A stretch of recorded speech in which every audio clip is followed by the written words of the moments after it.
Welcome to The Explainer.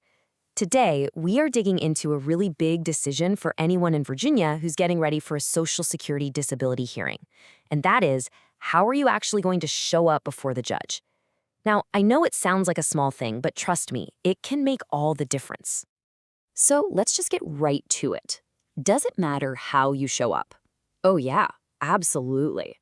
Choosing your hearing format is way more than just a scheduling issue. It is literally the first big strategic move you're going to make for your case, and it really does set the tone for everything else. You see, in these hearings, your credibility is everything. The judge isn't just looking at a stack of medical records, they're looking at you. This choice is all about making sure your story gets heard, and maybe more importantly, seen, in the clearest, most powerful way possible. All right, so what are your choices? Well, the Social Security Administration lays out 4 different ways you can do this. Let's quickly go through each one so you can see the pros and cons for yourself. Okay, the first up is the classic, the one that's been the foundation of disability hearings for, well, decades. It's what most people imagine when they think about going to court. And you can immediately see why this is so powerful, right? If your condition has symptoms you can actually see, like if it's painful for you to sit for a long time or you have trouble standing up, nothing, and I mean nothing, beats being right there in the room. The judge sees the reality of your condition with their own eyes. Now, the next option is all about getting rid of the travel burden. And look, for a lot of people with serious health issues, traveling isn't just an annoyance, it's a massive physical challenge.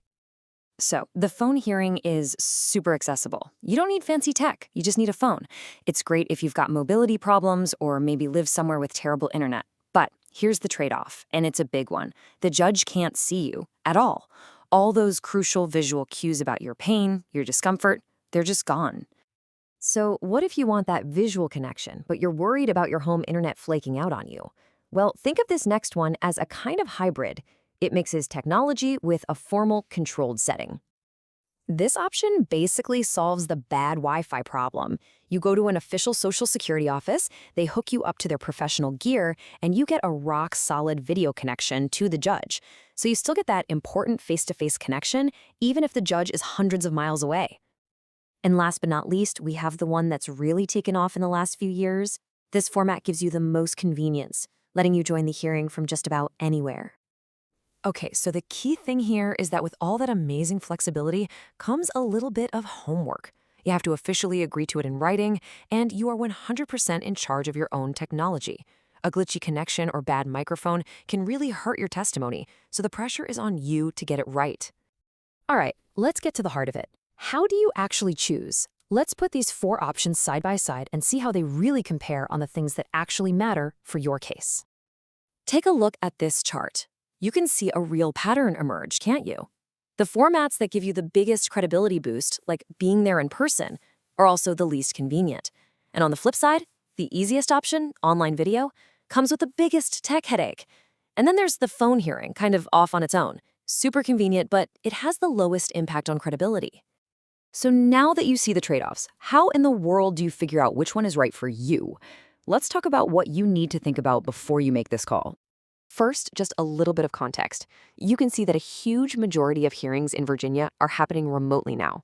But, and this is so important, just because something is popular doesn't automatically mean it's the best choice for your specific situation. If you take away only one thing from this whole explainer, let it be this. The goal isn't just to have the most convenient hearing.